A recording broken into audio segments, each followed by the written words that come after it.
19 years. 19 years I've spent in the Army, and I have made the decision to get out. And I hear a lot of, well, it's just one more year. Oh, you're crazy to be missing out on all that money. But people don't know what I've been through. I deployed to Afghanistan about 8 years ago. And coming home since then, I've stuck it out. And finally, the trauma from that has caught up with me. And I have stayed so long in a system that literally broke me. Yes, I've had really good times, but the one bad time holds so much weight that I can't do it anymore. I don't have any more left in me. And today I just learned that the reason I'm getting out is the same reason so many other people have voluntarily separated from the military. So being a part of something that has caused me so much trauma, it's been really difficult. But I'm done. I can finally take this off. I'm free. I'm gonna go get my septum pierced. Get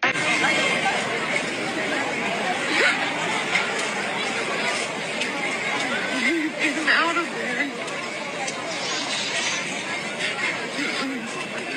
You know what really gets to me is that America is sending their sons and daughters out to fight and possibly be killed. Yet Benjamin Netanyahu's son is sunning himself on a beach in Miami, and Baron Trump is hiding under a rock somewhere. So neither of these two men that are willing to start World War III are willing to send their own sons. Yet Americans are expected to send their sons and daughters to a war that does not need to happen. They're not defending America. They're helping Israel to create greater Israel. Donald Trump is not making sense anymore. Nothing he says or does makes sense, and he's just distracting away from the files. We should be looking at that, but instead he's metering down all of these bombs on innocent civilians, on schools, on hospitals. And he's sending their kids, the American kids, out to die. And yet you send them. You send them to die. Make it make sense.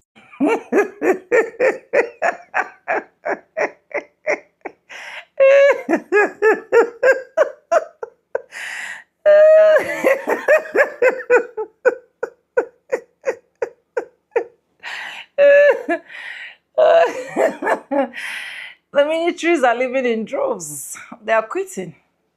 Who will not quit? Nobody wants to be there. Nobody bargained for this. Yes. How will I go to the war front while you and the people that voted for you are behind? It's not going to work. Why your sons are nowhere to be found to stand at the war front, right? You want me because I'm wearing a uniform to go.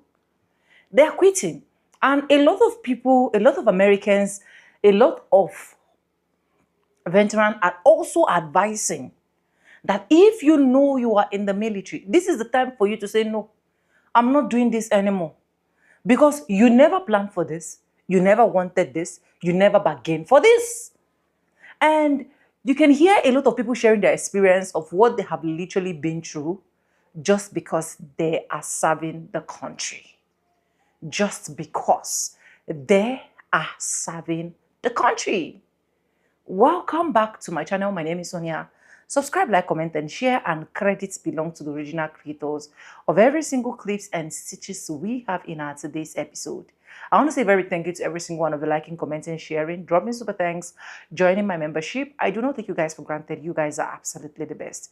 And with that being said, let's go watch, and I'll be back with commentaries. Let's go see. As a veteran, if you're still in the military and you look like me, why? Get out. If you want to get out early, 6 months early. They literally have a early work release program. It's like early separation for civilian work. If you literally get a job that matches the same pay you're making in the military, you can literally get out. I did the same thing. I got out. I was done with this. They don't care about us. Why are you fighting for the Cheeto? They don't care about us. Like, there are other options, please. At this point, it's not even a war approved by Congress. It's just war crimes at this point. Are we really going to go around bombing kids and doing all this nonsense for what? The Epstein files? I don't think so. If you need help getting out of the military, just get fat. At this point, you can literally medically discharge. Just gain some weight.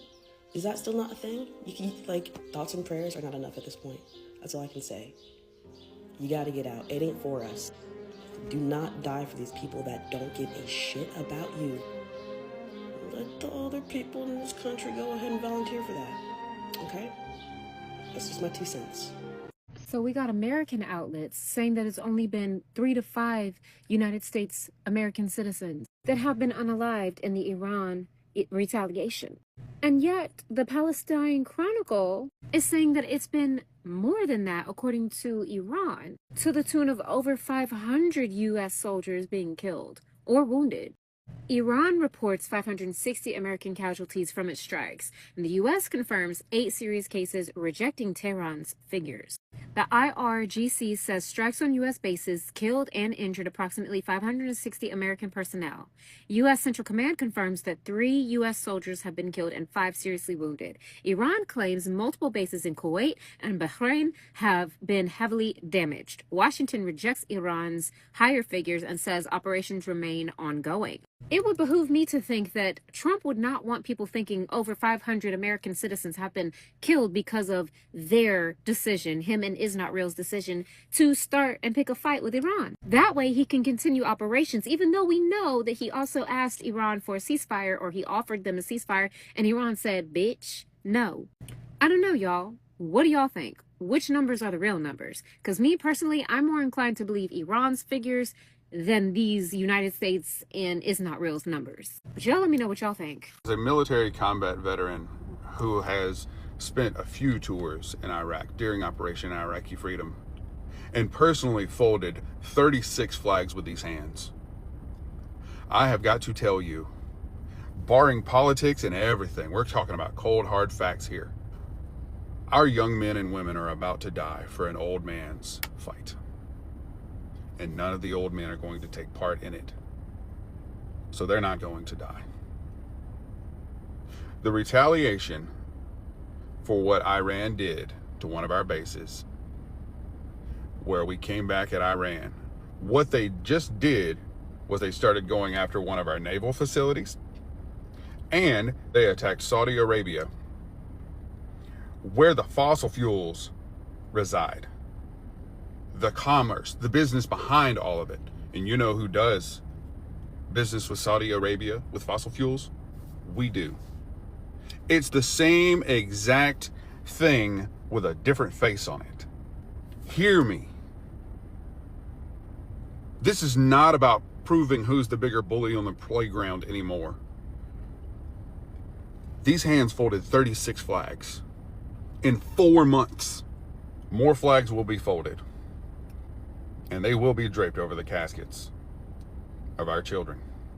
Do y'all understand the gravity of this situation? I'm at a loss for words.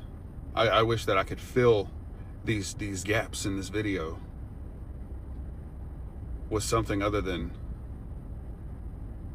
flashbacks that you can't see that are behind my eyes. Flashbacks that my buddies saw. I had 5 buddies that took their own lives because they lost to the war on the home front. Because once they got back, because they had survivor's guilt and all kinds of other things, because their lives weren't taken during these wars, they took their own. And this needs to be said by somebody who knows what all this turns into from the level of the middle class. God, I never thought I'd see this twice in my lifetime. If you're an American in the Middle East, you need to leave now, ASAP. I'm in the Middle East right now. Tell me, please, how am I supposed to leave? Huh? You want me to hop on a magic carpet and get back home? You think this is Aladdin?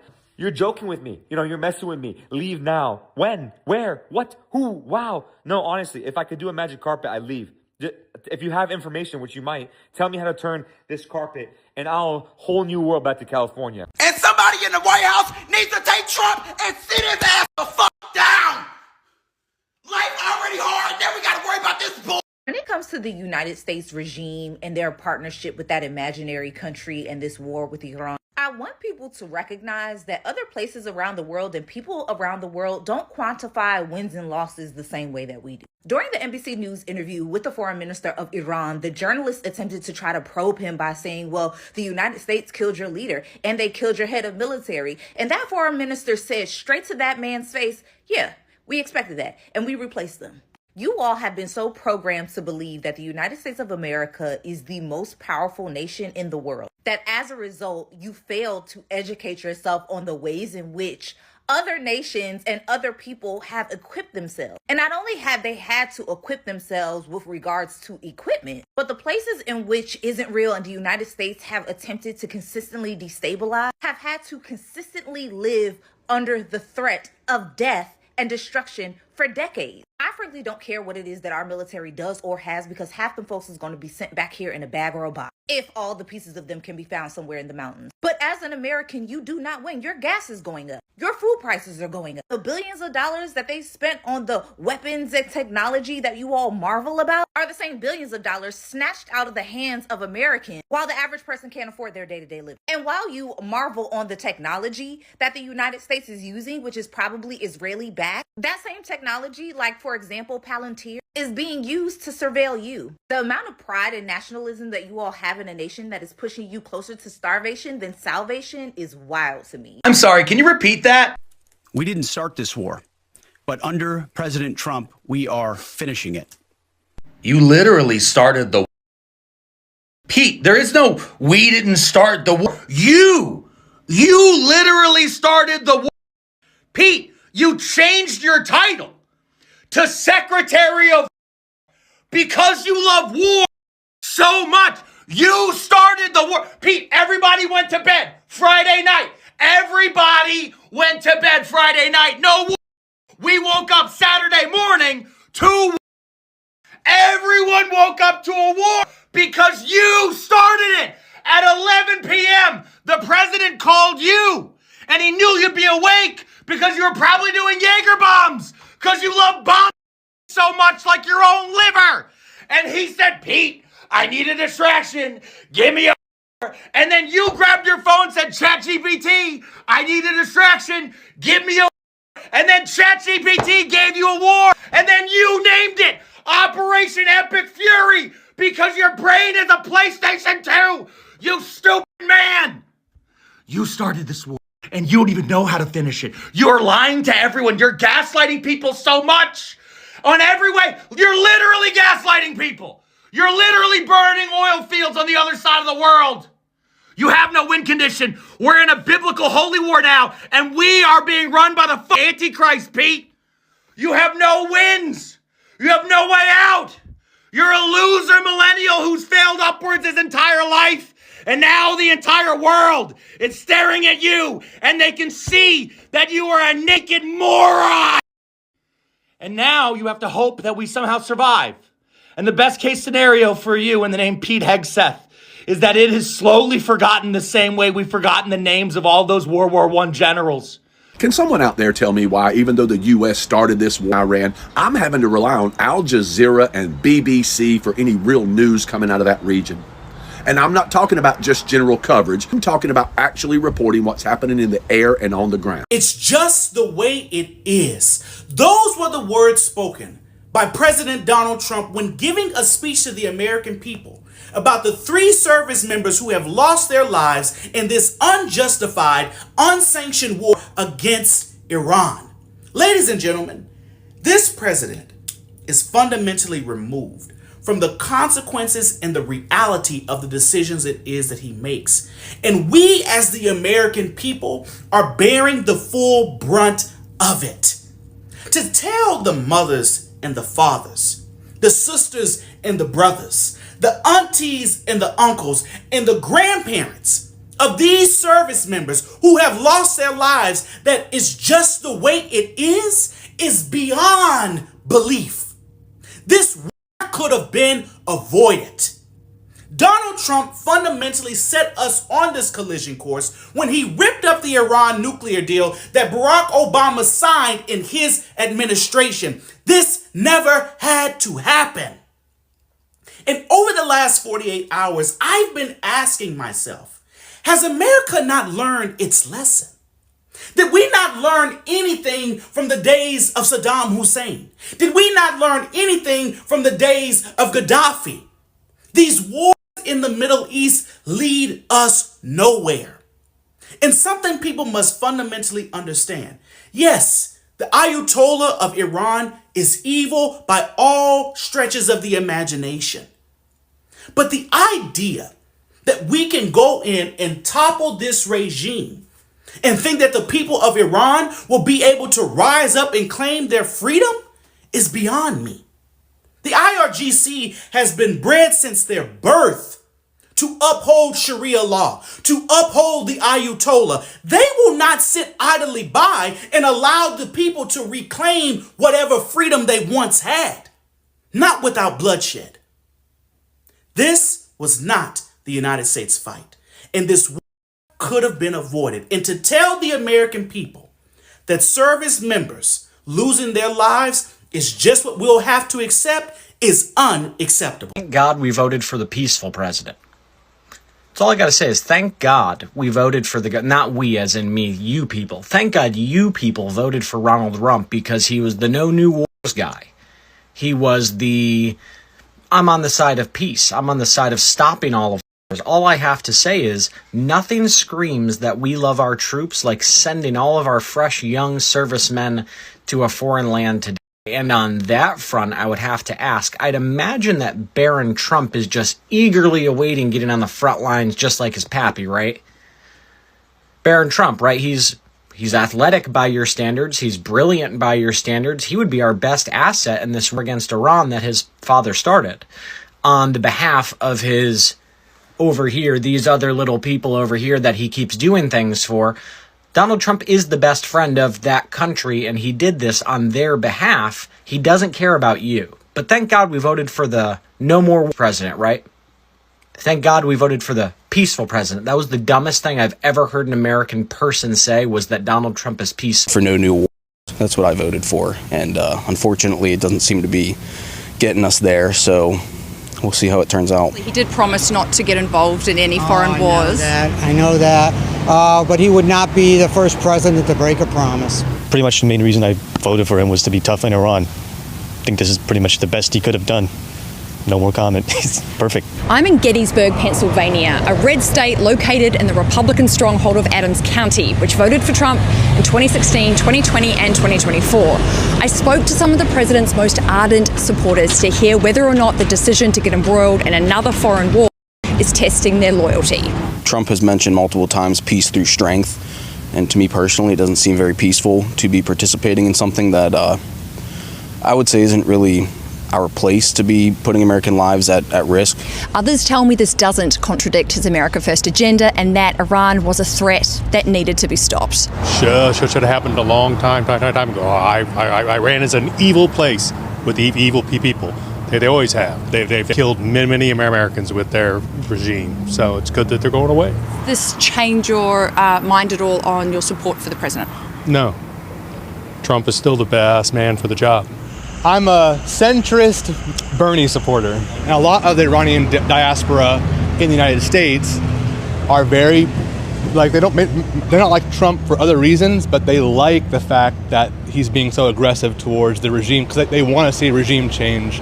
And I think this is the only way to achieve that. I just feel strongly about, the beliefs that, Americans come first. And I feel like, he's supporting the Americans. And at the end of the day, that's what's most important. I think we should be hard on a regime that does all the terrible stuff that they do.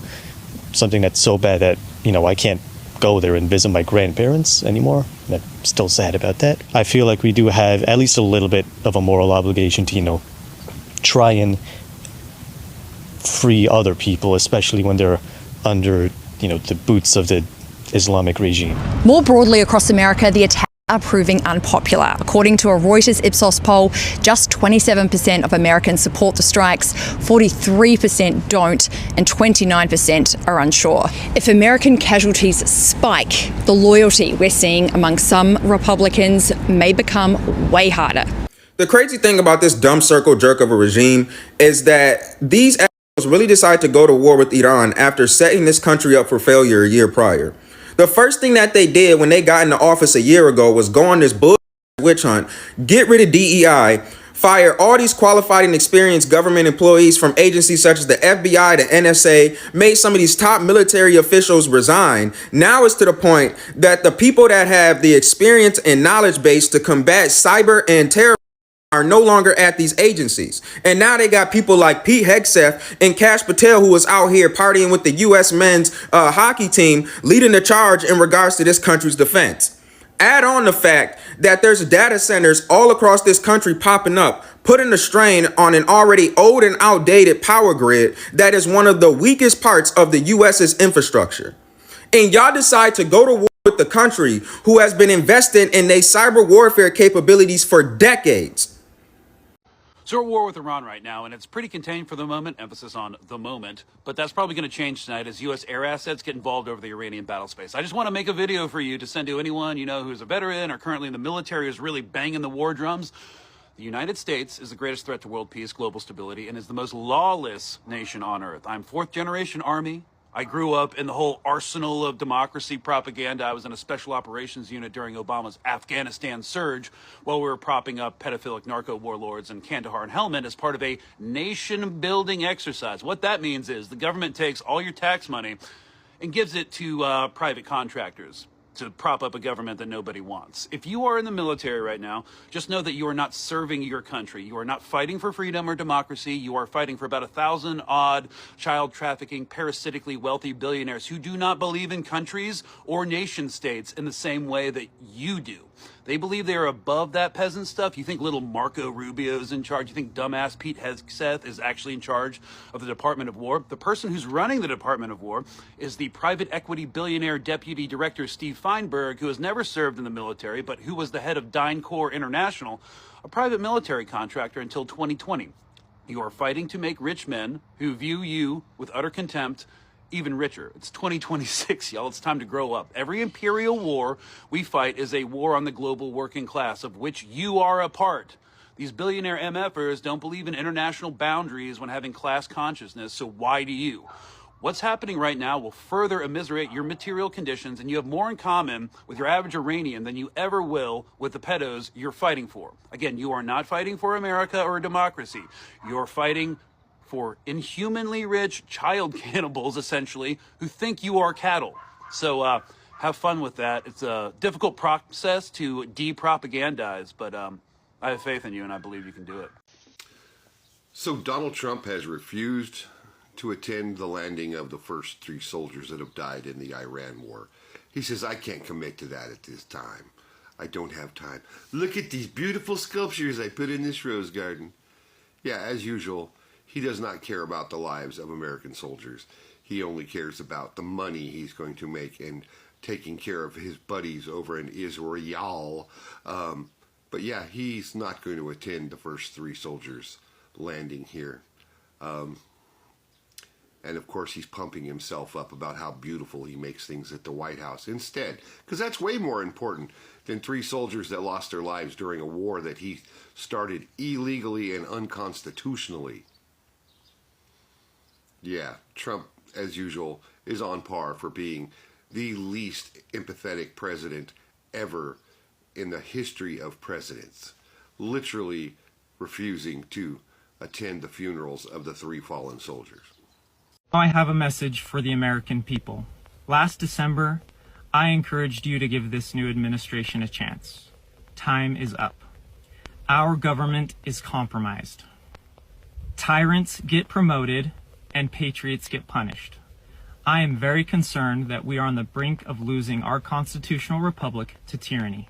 We came extremely close during COVID, and it seems to me like everyone has already forgotten that it even happened. There has been no rectification and absolutely no accountability. The only way that I see we the people taking back our country is a ground-up revolution. We must abandon the America First movement as well as both political parties. I am calling for the God First, Liberty Second movement to be born in the United States of America. This will take at least 8 to 12 years to accomplish. We must first take municipal seats, then county seats, then state seats, and then we will take back our federal government.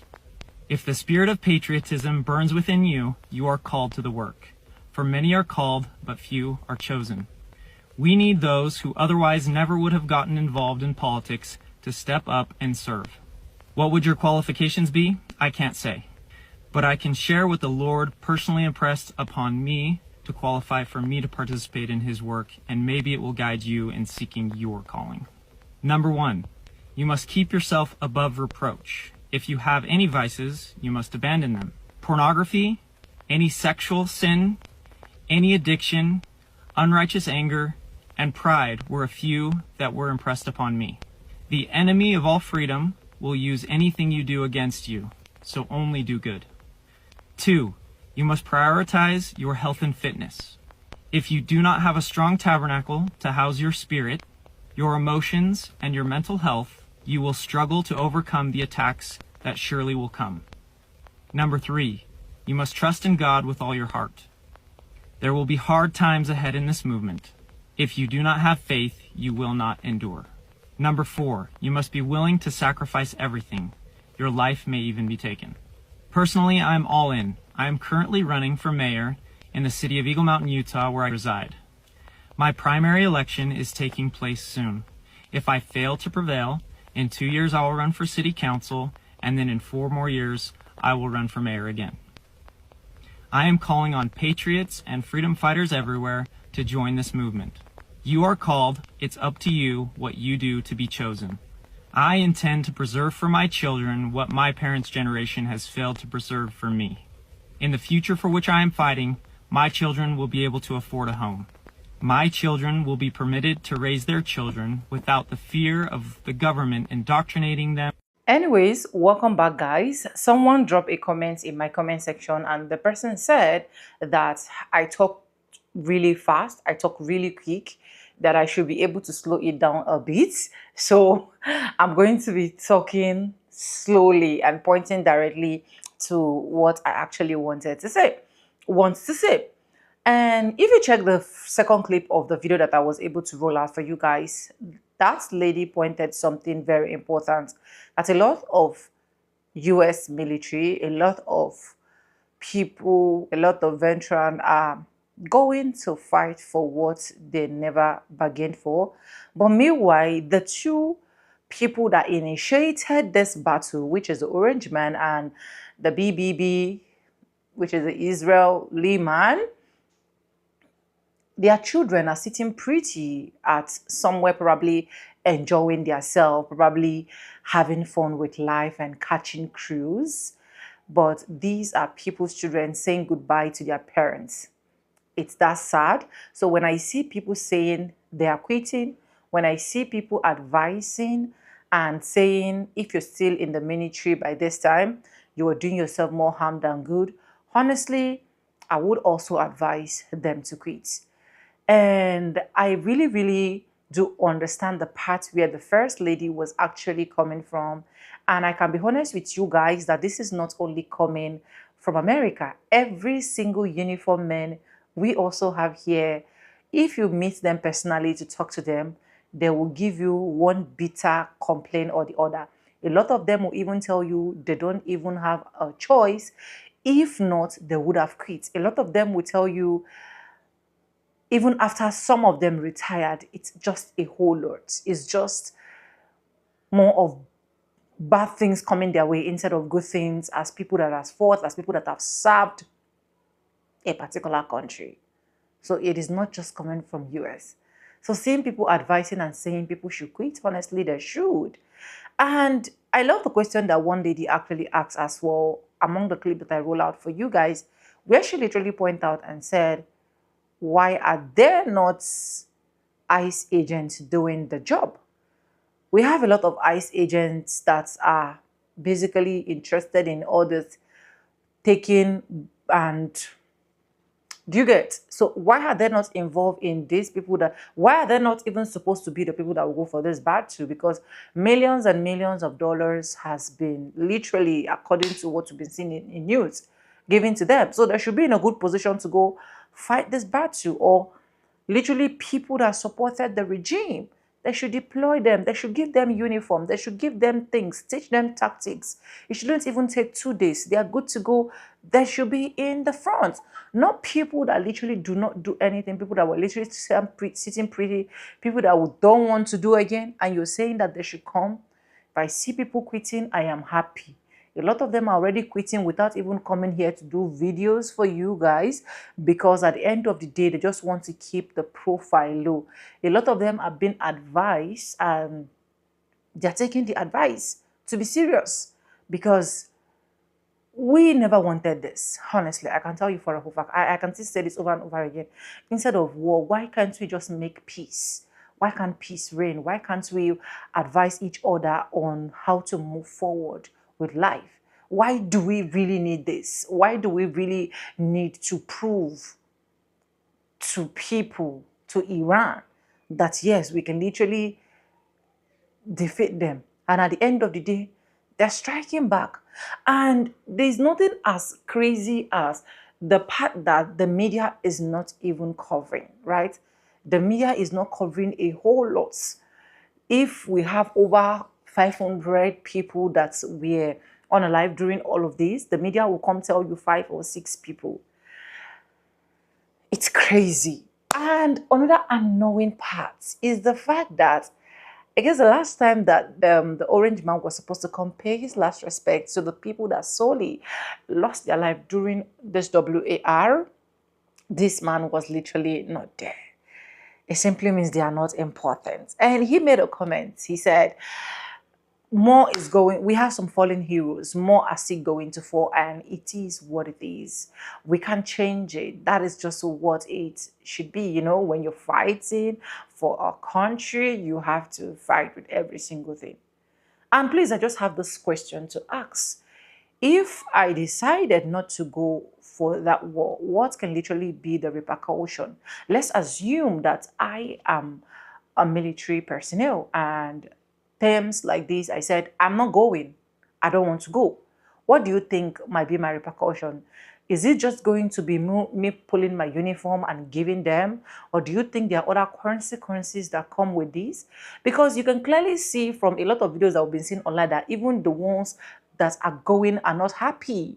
They're not happy going. But I don't know, is there a particular pledge that they will have to pledge that at the end of the day, anything you have to come through by fire, by force? I just want to know. Because if people can quit and I still see people trying to, it means it is well. Anyways, why am I even saying this? I've literally seen a particular video where this military man said he is ready to lay down his life for his country. He is ready to go down the rabbit hole for the Orange Man. He loved him to that point that whatsoever every single person is saying is their business, and there is nothing he can do. He has signed for this, and that is it. And I was like, kudos. I'm happy that you can actually fight. You can actually stand. You can actually put yourself into the rabbit hole for someone that literally do not care about you, that literally do not even know your surname, that literally cannot do what will favor you and displease him. So if they are quitting in droves, if they are living in droves, if they don't want to do again, if they have decided that they just want to have their peace of mind and they can live peacefully, honestly, I applaud that. Those ones that even knew that it is going to be harder for them, but still decide to quit, I applaud. And please, let's support some of the veterans out there that are literally going through hell, in case you probably came across seeing anyone, okay? Just let me know what you think about this video in the comment section, and credit belongs to the original creators of every single clips and stitches we have in our today's episode. And guys, I want to say a very big thank you to every single one of you liking, commenting, sharing, dropping super thanks, and also joining my membership. I really appreciate you guys. You guys are absolutely the best. And thank you so much for staying stick and hook with me to the end of this video. Yes, with that being said, with no further ado, I do like I always say in my videos, I'm going to say, and I'll see you guys in my next one. I don't know why my hair is disturbing me. What is it? You want to stress me? I'm going to say, and I'll see you guys in my next one. Okay, so for now, bye guys. I love you guys, and let me know please, did I try with talking slowly? Because honestly, I'm not a slow talker, but I just want to try so that a lot of people can actually get the message, because a lot of people said they can't really get my message if I'm talking really fast. Peace and love. Bye guys. I love you guys. Mwah.